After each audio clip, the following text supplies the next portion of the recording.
ꯑꯍꯥꯟꯕꯃꯛꯇꯗ ꯃꯌꯥꯝꯕꯨ ꯋꯥꯔꯤ ꯆꯐꯨ ꯆꯦꯅꯦꯜꯒꯤ ꯃꯥꯏꯀꯩꯗꯒꯤ ꯇꯔꯥꯝꯅ ꯑꯣꯛꯆꯔꯤ꯫ ꯑꯃꯤꯠ ꯀꯨꯃꯥꯔ ꯍꯨꯏꯗ꯭ꯔꯣꯝꯕꯒꯤ ꯃꯌꯦꯛꯇ ꯏꯪꯈꯣꯜ꯫ ꯃꯌꯥꯝ ꯑꯍꯨꯝꯁꯨꯕ ꯇꯥꯡꯀꯛ ꯑꯃ ꯄꯨꯗꯨꯅ ꯂꯥꯛꯆꯔꯤ꯫ ꯃꯌꯥꯝ ꯋꯥꯔꯤ ꯑꯁꯤ ꯃꯌꯥꯝꯒꯤ ꯃꯐꯝꯗ ꯈꯨꯠꯁꯤꯟꯅꯖꯔꯒꯤ꯫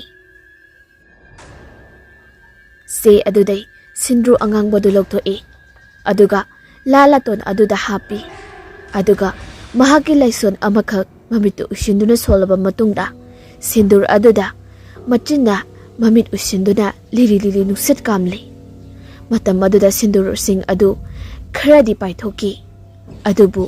ꯄꯥꯏꯊꯣꯛꯇꯔꯕ ꯂꯥꯗꯨꯗ ꯅꯞꯇꯨꯅ ꯂꯩꯍꯧꯕ ꯈꯔꯗꯨ ꯎꯕꯗ ꯏꯃꯨꯡꯁꯤꯒꯤ ꯃꯤ ꯈꯨꯗꯤꯡꯃꯛ ꯑꯉꯛꯄ ꯑꯃ ꯑꯣꯏꯈ꯭ꯔꯤ꯫ ꯃꯥꯏꯕ ꯑꯗꯨꯁꯨ ꯃꯃꯤꯠ ꯇꯞꯅ ꯄꯥꯡꯊꯣꯔꯛꯄ ꯃꯇꯝꯗꯗꯤ ꯁꯤꯟꯗꯨꯔꯁꯤꯡ ꯑꯗꯨ ꯎꯕꯗ ꯃꯃꯥꯏ ꯑꯗꯨꯗ ꯃꯈꯨꯠꯇꯨꯅ ꯅꯥꯜꯂꯤ꯫ ꯑꯗꯨꯒ ꯏꯃꯨꯡꯒꯤ ꯃꯤꯁꯤꯡꯗ ꯌꯦꯡꯂꯛꯂꯒ ꯍꯥꯏꯔꯛꯏ, "ꯁꯨꯝꯗꯧꯔꯁꯤ, ꯑꯩ ꯉꯁꯤꯒꯤꯗꯤꯅꯦ ꯇꯧꯗ ꯌꯥꯗꯕ ꯑꯃ ꯇꯧꯕꯤꯔꯝꯂꯒꯦ꯫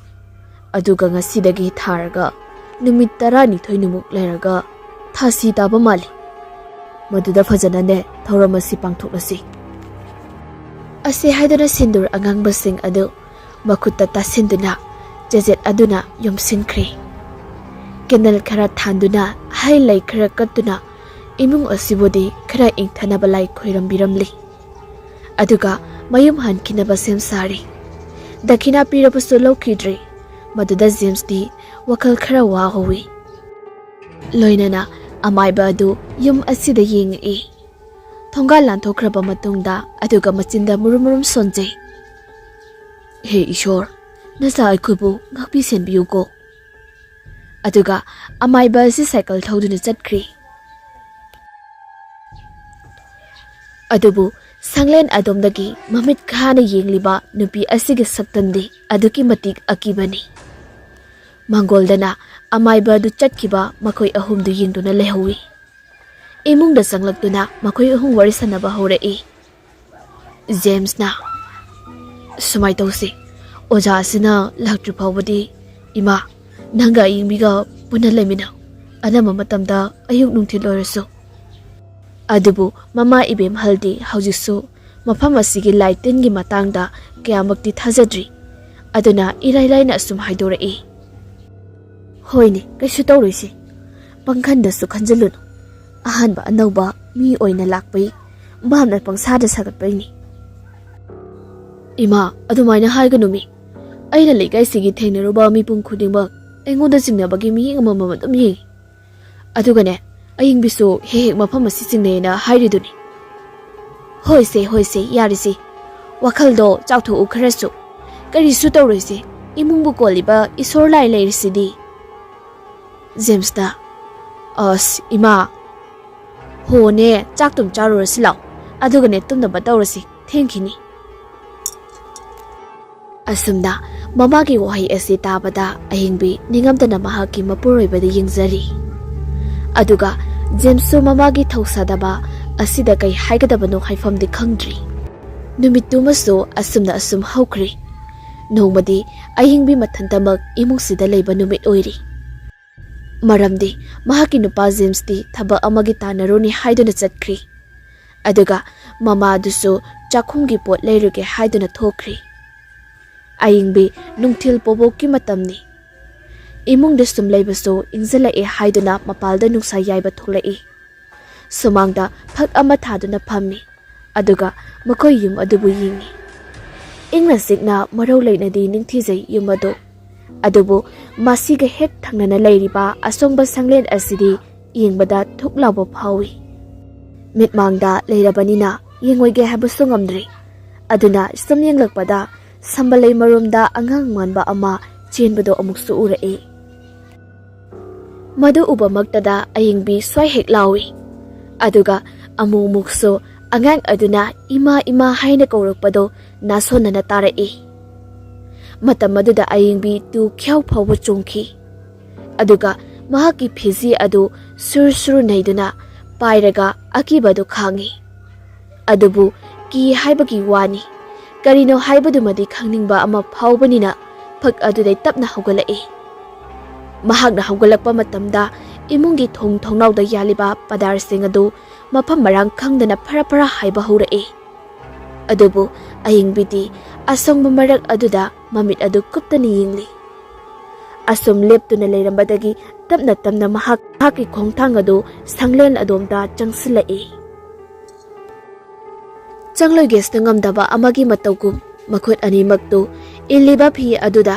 surusur neiduna gate adu tapna tapna lansilakli mahakna lanjalakpa matamdadi berendarda kanagumba amatadi leiti mayai oirapna oiba ka aduda angang ama question senduna sanabagi khonjaldi tapna tari kanano haibadudi khanglagi matagum mamaidagi humang maring marik chantharakpado loinana चंगसिलकपा लेप्ते हेक का मपा अदु यौबददी थोंनावदगी मपादा अंगंग नुपी मचा अमा का मनुंग अदुदा हंगत हंदा question चेलिबदु उरे हंदक्ति अयिंगबी मिहुलदु हेने हेने चोंखलकली नेहक तुमिना यिंगलिंगै अदुगा मचिंदगी निकली लिंगनी कौरए कनानो angang ado asumna kauruba matamdadi chelamba adu tumina lekhri mataw aduda amuke hena akiba pukle handakti kaudri khara changsilaga thongnaw gi yot jai amaduda pairaga mamai adu changsinduna yingi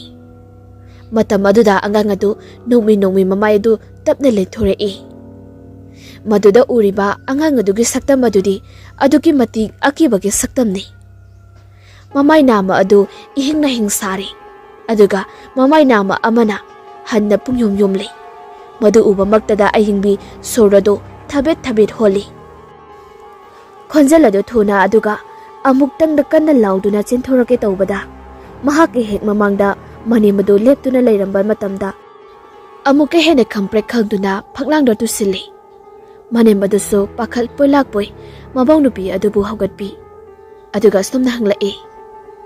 Ibema, nang bukay daw ragi. Mapamasid ang musang lamisibo. Ngasaydagi ay nakaubuso kumde. Ayingbi, wadi maset amata haidi. Aduga, kodombi aduna ka aduda tili. Ibem halso karino haiduda ka aduda giyingi. Adubu kariso ubadi tawdi. Ibem halna. Kay daw ragi ibem nang bo. Ayingbi. Anganga sida hantang mukti aying bina kaduda yingoba matamdadi kanaso leiramdri matawasida hena aying bi angakpa amadi akiba ama pukli matin yon thaduna kadu koilei leiraga thongnawdai yingi adubu mahakna ukhiba adudi amata leiramdri wa machet ama phawngangduna ngauri phairi amagum tawba aduda manem aduna mahakpu yumtamna pubirakle aduga ising glass ama puraktuna pithaki aduga inghalli somdaju James mahaki amanba cycle adu kalbat macha adugi nakanda khami aduga nasik pareng horiba asigi manakta changsinduna phamthei nungsisul liri sitli aduga nungthil pobobnina kana suchati yeta amungingi oida mungingi aduga wakhal asumda khalai private ki thabak macha ma khak tawjurambadu lam hongdorak labanina to hausi boibu kari thabak no ring du shiba nupi gi yawjaramba sana sing du su ingol si lawna honabada loi singri asi haina puri khawdigi churup ama lokthora yumdadi churup se thaktabani aduba lamang sidadi matha samanduna churup se thaktuna mamit usinduna awaba pothari adubu labuk lomdagi asaba nuksit ama mahaki manakta tamna sisilai maduda James henadam oitharakli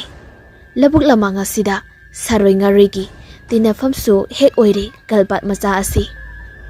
haina batsu leribadi khongba lupan fatta haudigi itin fam haina masida fatta hauti hairiba asi amot akai khakta nati laitin su yauribani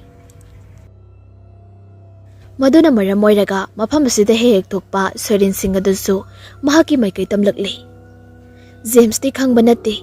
lambi ga punna chatliba kenan asigi wangmada Soiren gi mafam lei haibase aduna maram oiraga Soiren thorakpa haurakli aduga kalbat asigi makhada hik launa nokli khonjal asi oirum tawriba James na nakongda sutaraki adubu ahan badade James uitharubangi mangoi hawoi oina tawri aduga haipet mamitu pangthorakpa matamdadi tariba khonjal asi manglan nate bhamna sagapasu nate haibase khangli mafam asi maktada James tu kyauk songi aduga masama udu mathanata koina nanthajei aduga khonjal asi kadomdagino haiduna koyeng yengi ikuidana khonjal asi kalbat asigi maikaidagini haibak khanglakpadagi tapna se thaduna yinglai tamaduda uri angang macha maphe maron yaudaba taruk taret koina chenduna sanariba adu masi ubakana sida amuka hena James ti akiba pokpa haibadu oiri hanna phawba yenglamdana James mamai adu laithoklaga mahaki cycle adu tap paiduna kakhatlaga thaugi tawi adubu khongnet adu nethaba pakna yadri kiriba kobanina kaidobagi yadribano haiba phaw gyanmen ta dakhai kana othanaba hotnai adubu yamallaktaba asidadi tung onthokduna yenglai matam asida mayak singna uri madudi cycle maning aduda angang macha sing aduna maya igat kai makut aduna paiduna yaliba adu handakti James khamba nang hodana machinagi ima haina kanna lauramlaga amuktang kanna onthorakpadadi angang sing adu thadorakpadai cycle adu khangdau thorai wabaga khangdakai yumdabu yoradi haiduna kanna thorai cycle si adubu lamhang yumlakti natabarina pak heksu udi haiduni leptana thorakpanina yumlak taba khara haurakpadai amuktang onthoktuni yingloi matam asida su uri angang taruk taret asina maya higatuna nongna tanarakpado matam asida khangbangam durduna cycle adu amukasu khangun othorakpada cycle cheladu tathokri aduga cycle ringda atat pasena du chapkhibadai cycle adu khangleblepi maduda control nga mahudabadagi James mamanglomda humaga paithoraklaga sambalamada tasalli manak adawai da leiramba naha khara chinsinduna chingkhatpi maduda leiramliba miyoi khara adunadi chingnari nupa ase lai ongnarama le haiduna aduna maram oiraga naha ama chenkri laitin sanaba haiba ipu amagi yumda aduga buduna lakli ipu adubu James wakal makti mangde adubu masado thak nikli machin maraisu iba phajinbagum walangangba ithok-thoktri adubu la iba ahal aduna ningthijana sonbibadagi mihuladusto taptharakli sor chaning tana holakli aduga thak nilambudusu pharakli matam maduda ahal aduna asumna hairai ibungo nangbu kadaidagino babong ai thangnaba lekai sidaini kana imung noni nangba nangno yum honglakpani ahal adu ngaihak tumina lei aduga hanglei handa ENGKHOL ama nongna lei haiba miduro nangbo mani babo mahake pakumbadudai manak nakna leiramba naha kharadu khazik handorai ahal adusu sakpa madam amadi dawi aduga amuksu wa makha tarai farese nangbu kadai da chatlubano babo thaba ma chatlubani aduda warena tu adagi sajik makhong asida potharubani ihe nangbu numit chap yung khalak wasida lamang tu bangdaga panglai de leiganu ne laitin yamna phattabani chalo yumda halo karisu tawroi kirunuda kibu kiraba khudong thiba dum nangli aduna ne se wa haigi tahmunna hausi nangna yumlomda handoise kitang dilapi cycle sisu yatre aduna ne khongna satpa tabani do kharadi kuina changani adubu kirunu yumlak ngaktani ichasidi kida dine Asumnane nasanatanda aina hairiba laiwase chonjaraga chatlu he hayum sidaba panthaugi pambomno palemgina tampakno ngakpiyu senbiyu ko palem panthau anina asidamakne sonjo matam maduda akibase phakini nangondane khudong thibusu thooi ko asumna ahalsina kharadi takpiri haragasu mangonda makhoini yengliba mihing asidi Jamesu singnabadi fauri adubu yum yongnaba lakle phone adu khangning singlaktuda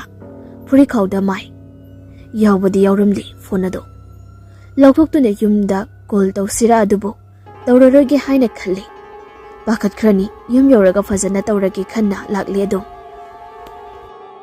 ayingbi masado kainoma itaw tawri hanaga iman manadri itaw tawbogomna manakongdasu angang amana sen chongbagi khonjal tari phamongda tumina famduna lei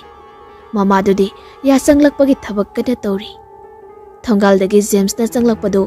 makhol tabada phuk hogatuna thongaldagi yenglei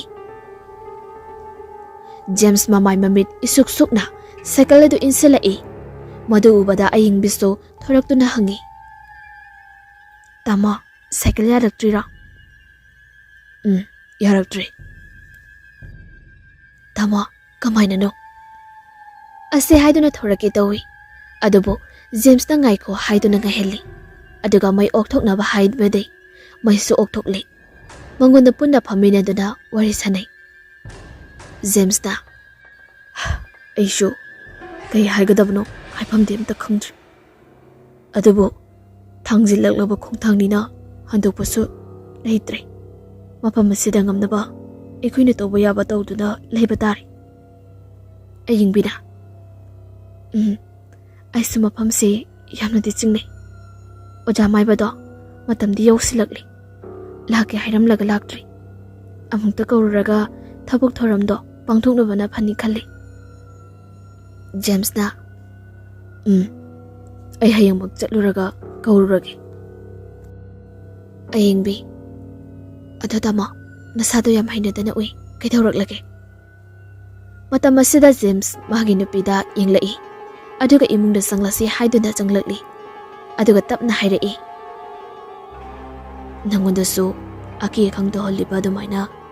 aisu ngasidi thengnaragli wapamsi ayingbi swailawi aina ukong mada pothagina phamlingi angang macha khara thengnaroi madudagi sase apuna bana bubugo kitikrum tawna maphamasi yaraklisini lambida budi ahalamana ningthijana yengbirei ado aini yamna chingnaba amadi leri kaibuno tama mafam asida hek lakpadagi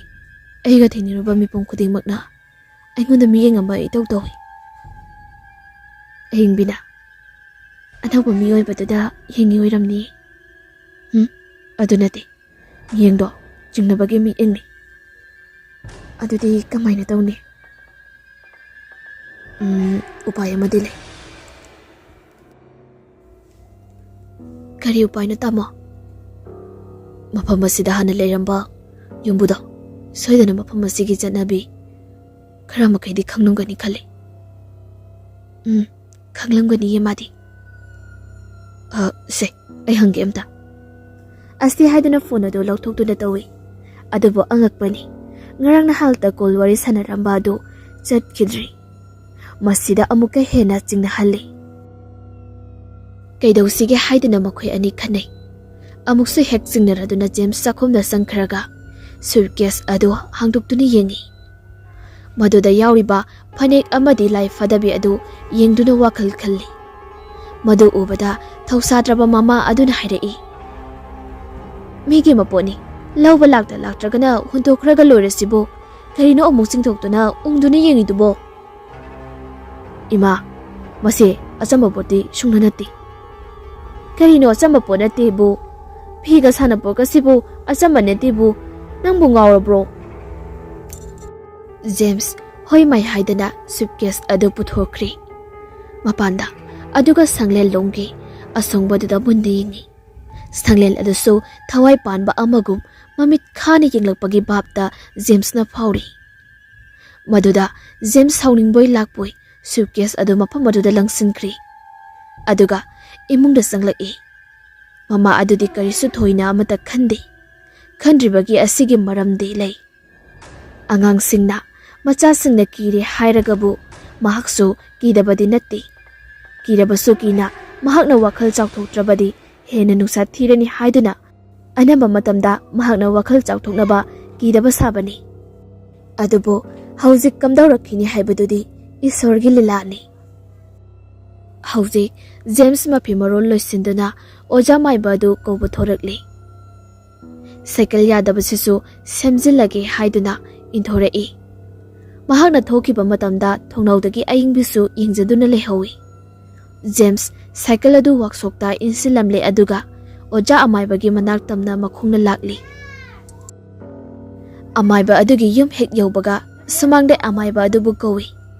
ꯉꯥꯏꯍꯥꯛꯇꯤ ꯀꯔꯤꯃꯇ ꯍꯣꯏ ꯃꯥꯏ ꯍꯥꯏꯔꯛꯇꯦ꯫ ꯑꯗꯨꯕꯨ ꯇꯞꯅ ꯑꯃꯥꯏꯕ ꯑꯗꯨ ꯊꯣꯔꯛꯂꯤ꯫ ꯑꯃꯥꯏꯕꯅ ꯍꯦꯛ ꯊꯣꯔꯛꯄꯒꯤ James ꯑꯗꯨ ꯎꯕꯗ ꯑꯃꯥꯏꯕꯒꯤ ꯁꯛꯐꯝ ꯑꯗꯨ ꯁꯠ ꯂꯥꯎꯅ ꯍꯣꯡꯈꯤ꯫ ꯑꯗꯨꯒ ꯍꯪꯂꯛꯏ, ꯏꯕꯨꯡꯉꯣ, ꯀꯔꯤ ꯇꯥꯟꯅꯁꯤꯒꯦ? ꯑꯣꯖꯥ, ꯑꯩꯁꯦ ꯅꯣꯡꯃ ꯑꯣꯖꯥꯅ ꯂꯥꯛꯄꯤꯗꯨꯅ ꯌꯨꯝ ꯑꯃꯒꯤ ꯑꯅꯧꯕ ꯌꯨꯝꯗꯨꯒꯤ ꯃꯤꯗꯨꯅꯤ꯫ ꯑꯣꯖꯥ ꯀꯥꯎꯕꯤꯔꯕ꯭ꯔꯣ? ꯑꯃꯥꯏꯕ ꯑꯗꯨ ꯉꯥꯏꯍꯥꯛ ꯈꯟꯖꯥꯟꯅꯩ ꯑꯗꯨꯒ ꯍꯥꯏꯔꯛꯏ, ꯏꯍꯦ, ꯑꯩꯗꯤ ꯀꯥꯎꯔꯨꯔꯦꯗꯅ꯫